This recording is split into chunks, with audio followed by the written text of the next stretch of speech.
All right, you guys, my name is Hunter Stulak. I have the honors of doing a little turkey calling demonstration for you guys. Last year, I did it for one of Kelly Dunning's class, and she emailed me and said, hey, can you do that again this year? I said, my honor, I'd love to do it again. This is a conservation planning class. I want to kind of incorporate how turkey calling and turkey hunting is related to conservation planning. To start, the North American wild turkey is the greatest conservation success story in North American history. At one point, there was only 2,000 turkeys in the lower 48 states. They only lived in 3 states in the southeastern U.S. They lived in kind of a corner of 3 states. Now they live in all 49 states other than Alaska. They can't live in Alaska because it's too cold and there's no sun half the year. Every state that turkeys can live in, they live in. And there's 4 subspecies. There's Easterns, Merriams, Rio Grandes, and Osceola. There's over 7 million turkeys now across the 49 states. There was once 2,000 in 3 states. So we've done an excellent job managing wild turkeys. Learning their sounds, learning how to identify them is very important. Knowing their behavior is also important to conservation planning. And I'll get into that in a little bit. But first, I'll show you guys the examples of males and females so you know what I'm talking about when I say a jake or a tom or a hen. Females are called hens. I have an example, a decoy here of a hen. This is a hen decoy. You got that gray head where the neck meets the head there. You got a little bit of pink. The feathers are somewhat dull. They're still a very beautiful bird. The toms are usually, or the jakes as well, are usually prettier. I've got an example here. This is obviously a bias because I've got real feathers on this one. There's a piece from every single turkey, or every subspecies of turkey that I've gotten. I call this my Frankenstein decoy. But first thing that stands out is that beautiful head compared to the hen. Again, hens are pretty too, but the toms, they'd have that color on them, the red, white, and blue. They've got more iridescent in their feathers. They've got prettier plumage. Something that stuck out probably to you guys is the beard. That's what you guys see hanging behind me. Older males or toms will have longer beards and jakes will have shorter beards. You see there's some tom beards and some jake beards behind me.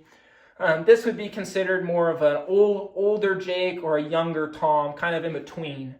It's meant to not scare all the turkeys away by acting the biggest and the baddest, but also somewhat more realistic, maybe bringing in some of those big toms. So toms, jakes, and hens, why is that important? If you're in an area where there's a lot of big toms that are breeding, it's okay to shoot toms. If you're in an area where there's not a lot of toms, and say there's a lot of jakes, you might want to save the toms, the good genetics, and shoot a few jakes. If you're in an area where there's not a lot of genetic diversity and one tom is breeding all the hens, you might want to shoot that tom because the younger males will then step up and start to breed and you'll have more genetic diversity. So depending on genetics and population statistics, the state usually comes out with what we're allowed to shoot and what we're not. And if you're on a private place or even policing your own self out hunting, you can also make those decisions as long as they're legal.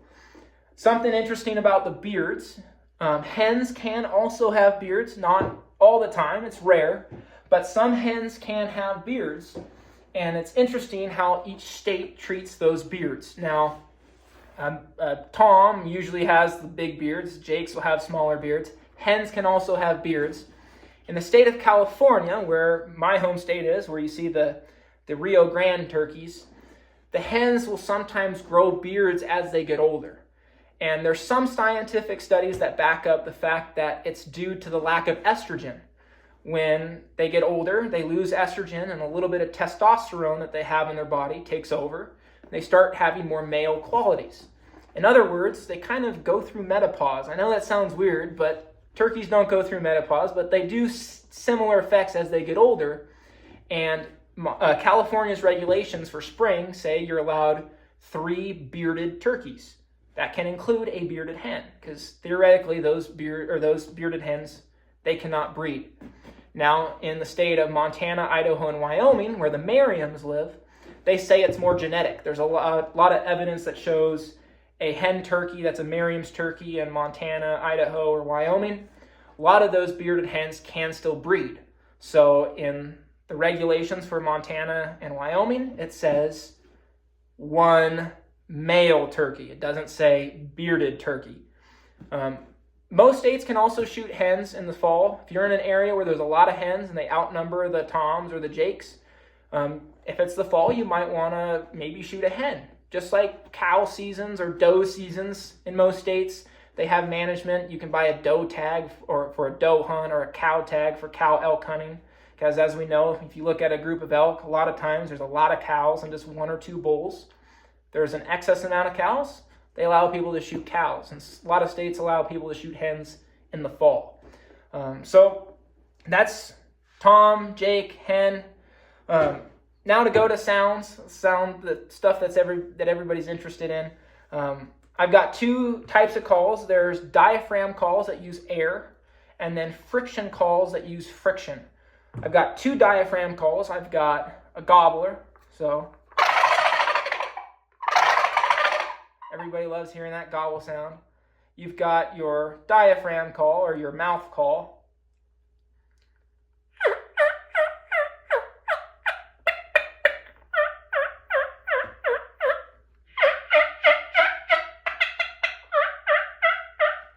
That sounds like a hen, right? Males gobble, hens will cluck, purr sometimes. They kind of have that more chalky sound to them. I can also do those sounds too on a slate call. They call this a slate call or a pot call. It's a type of friction call.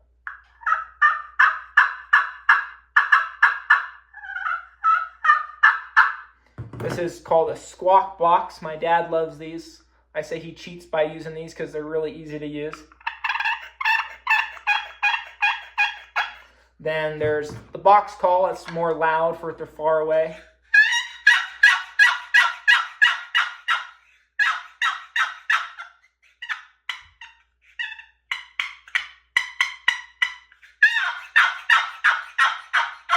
So you can make a lot of different sounds and a lot of different calls. The mouth call for me is my favorite because I can have my hands free on a gun. But all calls work to some degree.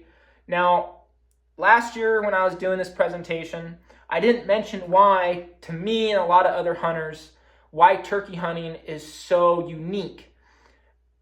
Unlike other types of hunting, when you're elk hunting or you're deer hunting, when you're duck hunting even, you're using the animal's instincts for your advantage. You're setting up upwind of the deer, upwind of the elk, you're calling in the elk.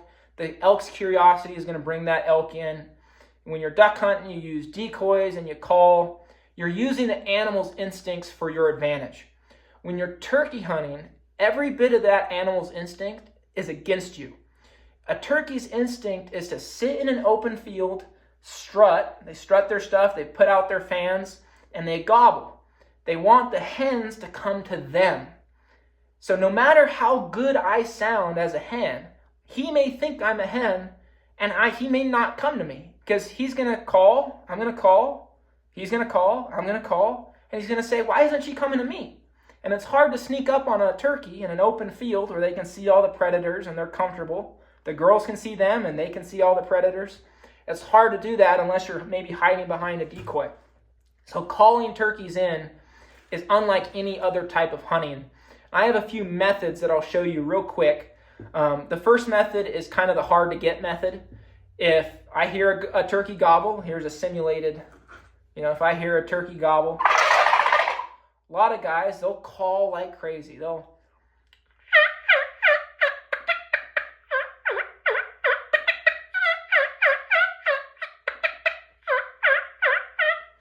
And that sounds somewhat realistic, but what I like to do is I like to call and stop. That's going to let that turkey go, hey, where'd she go? And you might actually come up and investigate. Or what I'll do is I'll sound like I'm moving away. I'll move or refract my sound in the opposite direction like this. I'll get my hand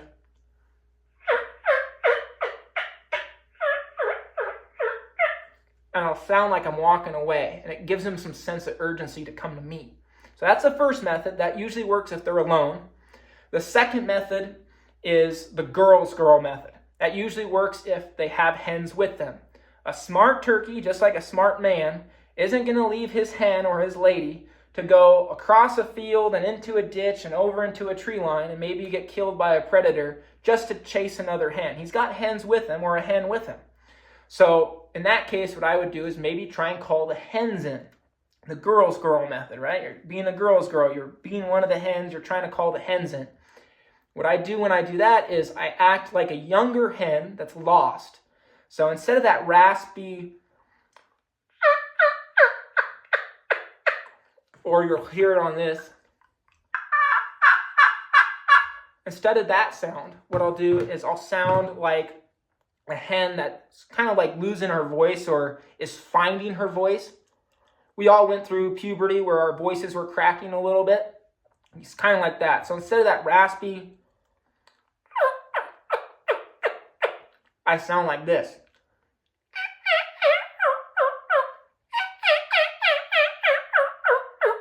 They call that a kiki sound. So it's more of that younger female. You elk hunters will know. Just like refracting sound, you can do that elk hunting. You can also sound like a calf that's lost. They might bring the cows in, and their boyfriend's going to follow. So hard to get method, the girl's girl method, and lastly is the rival male. And that's, simulated hunt method. You'd hear, and then you would gobble. And you'd try and bring that turkey into you by saying, hey, there's another male over here that's trying to take your girls away. You can also do, one of my favorites, very subtle, is called a purr. You can do it on a mouth call, but it sounds really good on a slate call. And that's this.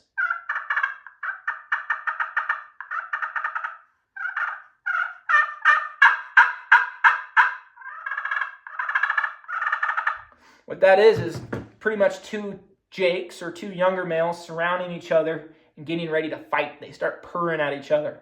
It's the equivalent of hearing rattling antlers. It's going to bring those males in saying, hey, there's a fight for some girls. I'm going to go investigate. Or, hey, someone's trying to take my girls away.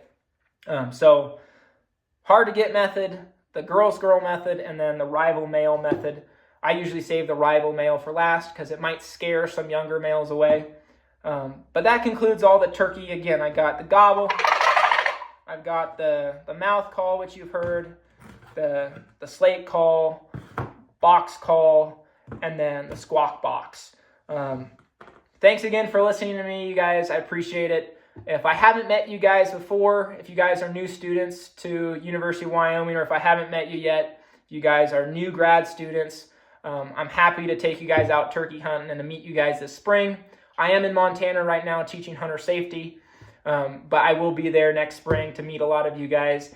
And for those of you who I already met, I'm happy to see you guys again next spring. And thank you again so much, Dr. Dunning, for letting me do this little turkey call presentation. So thank you guys so much.